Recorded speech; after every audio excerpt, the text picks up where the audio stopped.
नमस्कार दोस्तों। एक बार फिर आप सभी का स्वागत है इस यूट्यूब क्लास के अंदर। आज की क्लास के अंदर हम आरपीएससी सेकंड ग्रेड साइंस के बारे में बात करेंगे और इस क्लास के अंदर हम बात करेंगे 15-20 मिनट की क्लास होगी ये। इस क्लास में हम बात करेंगे कि अभी तक जो आरपीएससी के जो आपके सेकंड ग्रेड साइंस के जो टोटल 11 पेपर हुए, इस 11 पेपर के अंदर बायोलॉजी के क्वेश्चन किस यूनिट से कितने क्वेश्चन आए हैं। क्योंकि ये हमें जानना इसलिए भी आवश्यक है क्योंकि आपने एक शब्द सुना होगा, कभी नाम सुना होगा कि स्मार्ट स्टडी क्या होती है। तो आपको आज मैं बताऊंगा कि स्मार्ट स्टडी क्या होती है। स्मार्ट स्टडी का मतलब होता है कि किस यूनिट से कितने क्वेश्चन आ रहे हैं और किस यूनिट से कौन से क्वेश्चन रिपीट हो रहे हैं। ये अगर हमारे माइंड के अंदर पूरा अगर मैप बना हुआ है तो हमारी तैयारी उतनी अच्छी हो जाती है। अब सेकंड ग्रेड साइंस का अभी 2 महीने बाद एग्जाम है और पोस्टें खूब आ रखी है इस बार, कोई कमी नहीं, मतलब आरपीएससी ने कोई कमी नहीं रखी है। लेकिन हमारे अंदर हमें ये इन्फॉर्मेशन हमें हमारे माइंड में मैप होना चाहिए कि मतलब कहाँ से कौन से क्वेश्चन आ रहे हैं, किस ईयर के अंदर कौन सी यूनिट से कितने क्वेश्चन आए हैं। दूसरी बात, ये अगर हमें इन्फॉर्मेशन नहीं है ना तो फिर हम ऐसे घास काटते रहते हैं, हमें पता ही नहीं पड़ता है कि जिस यूनिट को हमें ज्यादा पढ़ना होता है, जहाँ से क्वेश्चन ज्यादा आए हुए होते हैं हम उसको कम पढ़ लेते हैं और जहाँ से क्वेश्चन कम आते हैं हम उसको ज्यादा पढ़ लेते हैं। तो हमें ये इन्फॉर्मेशन होनी चाहिए कि कौन सी यूनिट से कितने क्वेश्चन आ रहे हैं। तो हम अपना टाइम वेस्ट किए बिना हम चलते हैं आगे अपनी क्लास के ऊपर। तो अब हम सॉल्व करेंगे, अब हम ये मैं बताऊंगा आपको कि किस यूनिट से कितने क्वेश्चन आ रखे हैं। तो एक चीज ये, अभी तक आपके टोटल कितने पेपर हुए? आपके अभी तक सेकंड ग्रेड साइंस के राजस्थान के अंदर अभी तक टोटल 11 पेपर हुए। कितने पेपर हुए? 11 पेपर हुए। मैंने सभी 11 पेपर का एनालिसिस करके फिर मैं आपके लिए ये क्लास लेके आया हूँ। अब अपन सॉल्व करते हैं एक एक करके सबके बारे में। सबसे पहले अपन सॉल्व करते हैं, यहाँ आ जाओ सबसे पहले। अब देखो बायो, देखो यहाँ मैंने ऊपर दे रखे आपके ईयर। एक आपके जैसे एग्जाम 2011 में हुआ था, ये आपके 2011 में हो रखा है एग्जाम। फिर आपके ये 2013 में, 15, 16, 18 में दो वापस, फिर ये एक 2018 टीएसपी रीजन वाला, उसके बाद 2022 फिर ये संस्कृत एजुकेशन वाला, ये स्पेशल एजुकेशन वाला, ये 2024 और 2025। अब देखो आपके लिए इंपॉर्टेंट ये टेबल है, वो आप सब लोग, वो इतनी इंपॉर्टेंट नहीं आपके लिए, ये आपके लिए इंपॉर्टेंट है। अब देखो जब बात आती है आपके बायोमोलिक्यूल की, किसकी बात आती है? जब आपके बायोमोलिक्यूल की जब भी बात आएगी तो बायोमोलिक्यूल के अंदर आपके 2011 में आपको एक क्वेश्चन मिला है, 2013 में आपको 4 क्वेश्चन मिले हैं, फिर 15 में एक क्वेश्चन मिला है, 16 में 2 क्वेश्चन मिले हैं। इस प्रकार करके मतलब कहने का मतलब बायोमोलिक्यूल से हर ईयर के अंदर हर पेपर में 1 या 2 क्वेश्चन आ रहे हैं। तो आपको ये यूनिट छोड़ के नहीं जानी है क्योंकि आपके टोटल सेकंड ग्रेड साइंस में बायोलॉजी के लगभग आप 45 से 50 के बीच क्वेश्चन आते हैं। उनमें से आपको 1 या 2 क्वेश्चन आपको बायोमोलिक्यूल से हमेशा मिल रहा है। इसका मतलब आपको ये यूनिट पढ़ के जानी है। आया समझ में? उसके बाद इकोलॉजी देख लो, सबसे ज्यादा क्वेश्चन इकोलॉजी में पर ईयर आपको 3 से 4 क्वेश्चन मिल रहे हैं। यहाँ पर आपको 4 क्वेश्चन आए, यहाँ 2 आए, फिर वापस 4 है, फिर 4 है। कहने का मतलब सबसे इंपॉर्टेंट यूनिट के रूप में आएगी इकोलॉजी। इसको आपको बहुत अच्छे तरीके से पढ़ना है। एनसीईआरटी उसके साथ में आपको उसकी प्रैक्टिस भी अच्छे तरीके से करनी है। आप जहाँ से भी पढ़ रहे हो वो आप उसको आप वहां से पढ़ना, साथ में प्रैक्टिस करना। इकोलॉजी को बहुत अच्छे से पढ़ के जाना क्योंकि 3 से 4 क्वेश्चन आपको इकोलॉजी से मिलेंगे यहाँ पर।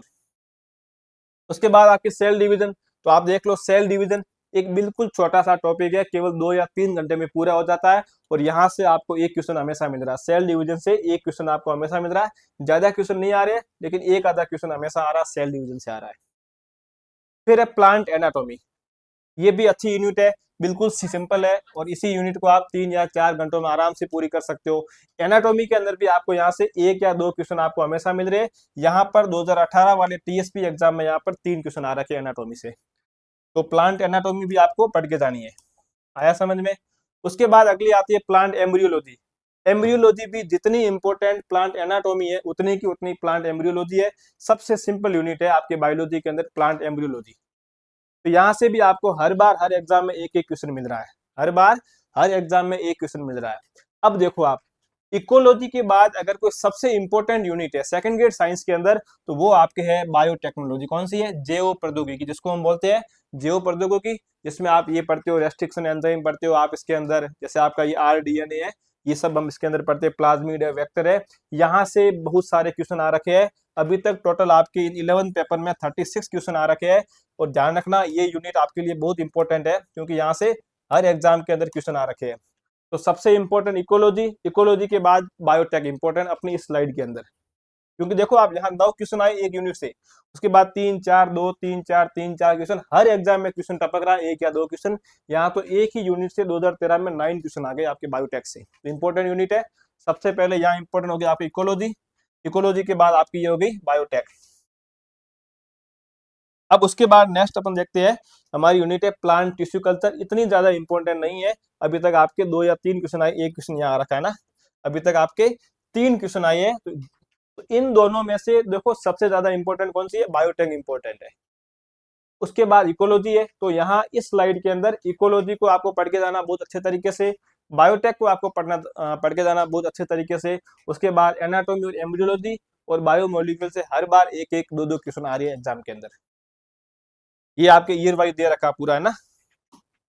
फिर देखो यहाँ नीचे मैंने ये बता रखा है कि इकोलॉजी में 11 पेपर में हर बार क्वेश्चन पूछे गए हैं, और सबसे ज्यादा क्वेश्चन आए तो वह कहाँ से आया, आपके इकोलॉजी से अभी तक 40 क्वेश्चन पूछे गए हैं। बायोटेक्स में भी 2013 के अंदर आपके 9 क्वेश्चन आए हैं, और हर वर्ष यहाँ से अच्छे क्वेश्चन पूछे जा रहे हैं। इसका मतलब इकोलॉजी और बायोटेक आपको बहुत अच्छे से करना है। उसके बाद बायोमोलिक्यूल्स, यहाँ से भी क्वेश्चन ठीक ठाक, मतलब एक दो क्वेश्चन पूछे जा रहे हैं। प्लांट एनाटॉमी, ये आपके जो यूनिट है ये वाली, इन तीनों यूनिट को हर एग्जाम के अंदर एक या दो क्वेश्चन आ रहे हैं, लेकिन इकोलॉजी और बायोटेक से 3 4 क्वेश्चन आ रहे हैं हर बार। और जो आपके सेल डिवीजन और प्लांट टिश्यू कल्चर है, यहाँ से कभी क्वेश्चन आता है, कभी क्वेश्चन आपका नहीं आता। ये आपके हो गया इस चार्ट का कंक्लूजन। फिर ये वापस दे रखा कुछ उसकी, ये आप कॉपी पेस्ट है। ये मैंने यहाँ दे रखा है कि अभी तक इकोलॉजी के आपके 40 क्वेश्चन आए हैं टोटल 11 पेपर में। उसके बाद बायोटेक के आपके 36 क्वेश्चन आए हैं। उसके बाद प्लांट एनाटॉमी का 18। तो ये सब मैंने आपको यहाँ पे बता दिया है। तो ये वापस यहाँ पे मैंने इसको इजी वे में टेबल करके आपको बता दिया है। अब उसके बाद नेक्स्ट हमारी यूनिट आती है प्लांट फिजियोलॉजी। सबसे अच्छी यूनिट, सबसे सिंपल यूनिट प्लांट फिजियोलॉजी। अब देखो भर भर के क्वेश्चन आ रहे हैं प्लांट फिजियोलॉजी से। अब देखिए 8 क्वेश्चन, ये 8 क्वेश्चन अब सेकंड ग्रेड में टोटल बायोलॉजी के लगभग 45 या मान लो 50 तक क्वेश्चन आते हैं ना बायो के, उनमें से 8 क्वेश्चन आपको यहाँ से मिल रहे प्लांट फिजियो से। उसके बाद 9 क्वेश्चन मिले 2013 के अंदर, फिर आपको मिले यहाँ 7 क्वेश्चन, उसके बाद 12, ये 10 क्वेश्चन, उसके बाद 11। आप देख लो भर भर के क्वेश्चन आए। अभी तक प्लांट फिजियो के टोटल 87 क्वेश्चन आए। कितने क्वेश्चन आए? 87 क्वेश्चन। तो आपके लिए इंपॉर्टेंट यूनिट एक हो गई हमारे पास इकोलॉजी, उसके बाद पढ़नी है बायोटेक, उसके बाद हो गई प्लांट फिजियोलॉजी, सबसे इंपॉर्टेंट यूनिट 3 हो गई ये। अब उसके बाद अपन आगे चलते हैं एनिमल फिजियोलॉजी। अब देखो कुछ बच्चों के मन में कंफ्यूजन होता है कि प्लांट फिजियो और एनिमल फिजियो में ज्यादा इंपॉर्टेंट कौन सी है। तो ध्यान रखना, प्लांट फिजियो से लगभग 87 क्वेश्चन आए हैं, लेकिन एनिमल फिजियो से केवल अभी तक 54 क्वेश्चन आए हैं। इसका मतलब एनिमल फिजियो की तुलना में प्लांट फिजियो से क्वेश्चन हर बार ज्यादा आ रहे हैं। तो बाकी ये भी इंपॉर्टेंट है, क्यों देखो 7 क्वेश्चन है, 3 है, ये फिर वापस 5 है, 9 है, 4 3, मतलब तो यहाँ से भी क्वेश्चन अच्छे खासे आ रहे हैं। और एनिमल फिजियो के अंदर भी अगर आप मुझे पूछो कि सर एनिमल फिजियो में 5-6 यूनिट सबसे इंपॉर्टेंट कौन सी है, तो एनिमल फिजियो के अंदर सबसे इंपॉर्टेंट यूनिट आपके एंडोक्राइन सिस्टम, जिसको हम बोलते हैं अंतःस्रावी ग्रंथियां, वो सबसे इंपॉर्टेंट यूनिट है। फिर सेल बायोलॉजी, सेल बायो से आपको ठीक ठाक क्वेश्चन मिले, अभी तक आपको 20 क्वेश्चन मिले सेल बायो से। यहाँ 2011 वाले में 4 क्वेश्चन आए हैं, उसके बाद 2013 वाले में 1 क्वेश्चन आया है, फिर ये आपके 16 वाले में 4 क्वेश्चन आए हैं। इस प्रकार से ये आपके पूरा सेल बायो का क्लासिफिकेशन है। मोलिकुलर बायोलॉजी अच्छी यूनिट है, इस बार फर्स्ट टाइम ये फर्स्ट ग्रेड के सिलेबस में ऐड हो रखी है। तो मोलिकुलर बायोलॉजी भी आपकी इंपॉर्टेंट यूनिट है, यहाँ से भी क्वेश्चन आ रखे हैं। यहाँ से ये 5 क्वेश्चन आए 2011 वाले में, फिर एक आया, उसके बाद ये 3 क्वेश्चन, 4 क्वेश्चन, 5 क्वेश्चन। और सबसे बड़ी अच्छी बात यह है कि मोलिकुलर बायोलॉजी के क्वेश्चन इतने टफ नहीं आते, बिल्कुल सिंपल क्वेश्चन आते हैं। आप देख लो, आप सेकंड के आप लैब असिस्टेंट से लगाकर आप असिस्टेंट प्रोफेसर तक के एग्जाम देख लो, बोल बायो के क्वेश्चन बिल्कुल घिसी पिटाई वही है जो आप हमेशा पढ़ के जाते हो, बिल्कुल नॉर्मल क्वेश्चन आते हैं। फिर ये आपके काम ये ऐसे है ना, इसको आप मत देखना। तो इस टेबल में हमारे लिए इंपॉर्टेंट क्या है? सबसे इंपॉर्टेंट हमारे लिए प्लांट फिजियोलॉजी है, सबसे इंपॉर्टेंट। उसके बाद एनिमल फिजियोलॉजी है, उसके बाद हमारे लिए मोल बायो है, उसके बाद सेल बायो है। तो ध्यान रखा, प्लांट फिजियो सबसे इंपॉर्टेंट हो गई, उसके बाद इकोलॉजी हो गई, बायोटेक हो गई, और एनिमल फिजियो हो गई, और मोल बायो हो गई। अब हम चलते हैं हमारी अगली स्लाइड के ऊपर, कौन कौन सी यूनिट है। तो ये मैंने यहाँ दे रखा आपके, यहाँ अच्छे से दे रखा कि प्लांट फिजियो के अभी तक 11 पेपर में 87 क्वेश्चन आए हैं, एनिमल फिजियो के 54 आए हैं, मोलिकुलर बायोलॉजी के 28 आए हैं, और आपके सेल बायो के 20 आए हैं। है समझ में? तो ये मैंने दे रखा है कि प्लांट फिजियो के अभी तक 2016 में 12 क्वेश्चन पूछे गए, सबसे अधिक है। एनिमल फिजियो के 2018 में 9 क्वेश्चन पूछे इन्होंने, और सेल बायो के 2015 में, और 2018 जो टीएसपी का एग्जाम था उसमें कोई पर्सन नहीं पूछा गया सेल बायो में। ये नॉर्मल चीज है, कोई इतनी इंपॉर्टेंट नहीं है। तो कहने का मतलब आपको यूनिट ध्यान रखनी है, plant physio, ecology, biotech, animal physiology और मोल बायो, अभी तक ये यूनिट इंपॉर्टेंट हुई है। उसके बाद आगे चलो, फिर हम, अच्छा ये हमने अभी पढ़ लिया ना,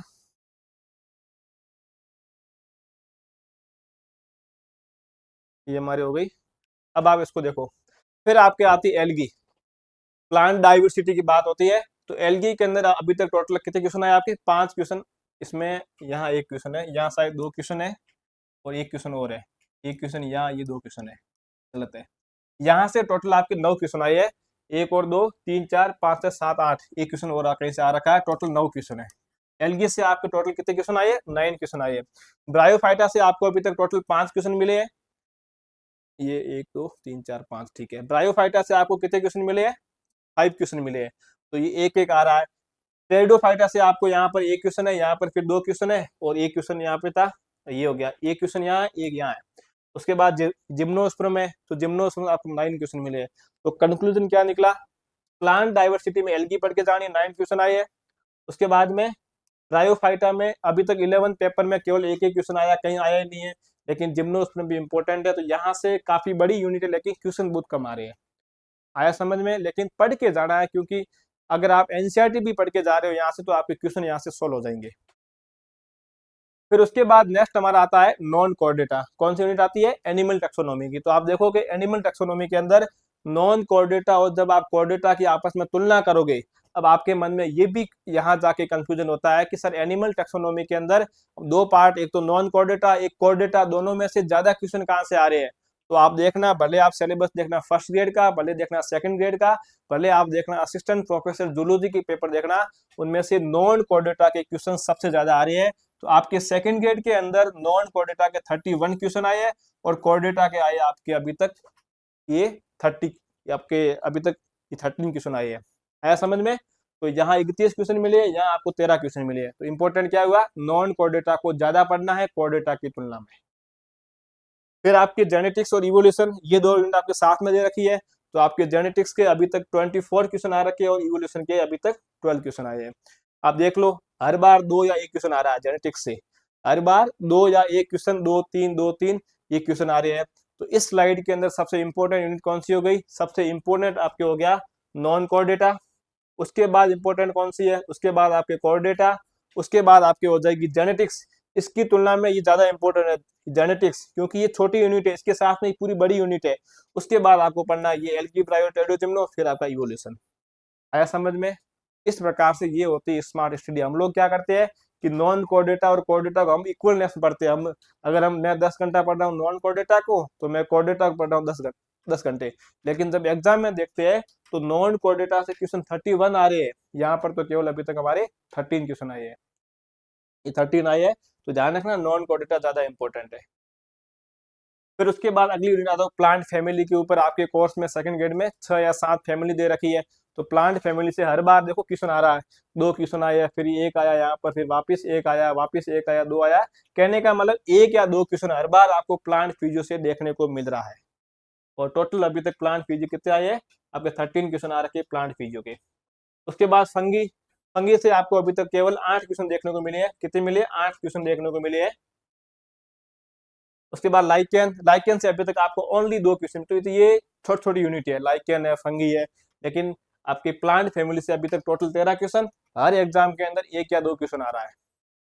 उसके बाद आपकी माइक्रोबायोलॉजी, तो माइक्रोबायोलॉजी से आपको 14 क्वेश्चन देखने को मिले अभी तक। उसके बाद मॉर्फोलॉजी, मॉर्फोलॉजी से आपको 9 क्वेश्चन देखने, ये मतलब छोटी छोटी यूनिट है सब, स्मॉल पोर्शन वाली। फिर एंजाइम, एंजाइम से आपको अभी तक 13 क्वेश्चन देखने को मिले हैं। तो ये आपको समझ आया कि हम लोग क्या करते हैं, लाइकेन को पढ़ते रहते हैं, फंगी को पढ़ते रहते हैं, लेकिन जब एग्जाम में जाकर देखते हैं तो लाइकेन का हमें क्वेश्चन ही नहीं मिलता है। इसलिए जहां से क्वेश्चन ज्यादा आ रही है, इसका मतलब वो यूनिट इंपॉर्टेंट है, तो हमें उन यूनिट पे ज्यादा फोकस करना है। उसके बाद हम आगे चलते हैं। तो ये आपको समझ में आ गया होगा, मैं ऐसी उम्मीद करता हूँ। अब उसके बाद देखो, फिर दे रखा है आपकी यूनिट आती है डेवलपमेंट बायोलॉजी। कौन सी यूनिट है हमारी? Development biology. जब डेवलपमेंट बायोलॉजी की बात आती है तो डेवलपमेंट बायोलॉजी एक अपने आप में सेकंड ग्रेड फर्स्ट ग्रेड दोनों के अंदर इंपॉर्टेंट यूनिट है, क्योंकि डेल बायो एकमात्र ऐसी यूनिट है जो एक साथ में 3 यूनिट के क्वेश्चन को साथ में लेके आती है। एक तो ये लाएगी साथ में डेवलपमेंट बायोलॉजी, इसके साथ में डेवलपमेंट बायोलॉजी के साथ में कभी कभार क्वेश्चन आता है आपके एंडोक्राइन सिस्टम का। किसका आता है? एंडोक्राइनोलॉजी सिस्टम का। इसके साथ मतलब अंतःस्रावी ग्रंथि का क्वेश्चन इसके साथ में, इनको साथ में मिक्स करके पूछते हैं। कई बार क्वेश्चन इसके साथ में पूछ रखा है रिप्रोडक्शन का। इसका क्वेश्चन जो आपके रिप्रोडक्शन का होता है, जो जनन वाला आपकी यूनिट है, वो भी इसके साथ में आती है। तो कहने का मतलब ये हुआ कि आपको, आप जब डेवलपमेंट बायोलॉजी को पढ़ रहे हो, इस डेवलपमेंट बायोलॉजी के साथ में आपको रिप्रोडक्शन पढ़ना है, और रिप्रोडक्शन के साथ में एंडोक्राइन, मतलब इन तीनों यूनिटों को आपको साथ में लेके चलना है, क्योंकि ये तीनों यूनिटें आपस में एक दूसरे के साथ में कनेक्ट की हुई है। फिर आपकी लास्ट आती है इम्यूनोलॉजी। इम्यूनोलॉजी से आपको अच्छे क्वेश्चन मिले, आपको 18 क्वेश्चन मिले हैं। हर एग्जाम में आपको 2 या 3 क्वेश्चन या 4 क्वेश्चन आपको एग्जाम में देखने को मिल रहे हैं। आया समझ में? अब उसके बाद हमारा ये हो गया। तो ये आपका था कि अभी तक कौन सी यूनिट से कितने क्वेश्चन आए हैं, ये मैंने आपको पूरा एक टेबल के द्वारा समझा दिया है। अब आपके अंदर थोड़ा बहुत आपको अनुमान लगा होगा कि हमारे लिए इंपॉर्टेंट यूनिट कौन कौन सी है। तो मैं आपको एक बार वापस बता देता हूँ। सबसे इंपॉर्टेंट आपकी हो गई प्लांट फिजियोलॉजी, उसके बाद आपकी हो जाएगी इंपॉर्टेंट आपकी इकोलॉजी आएगी।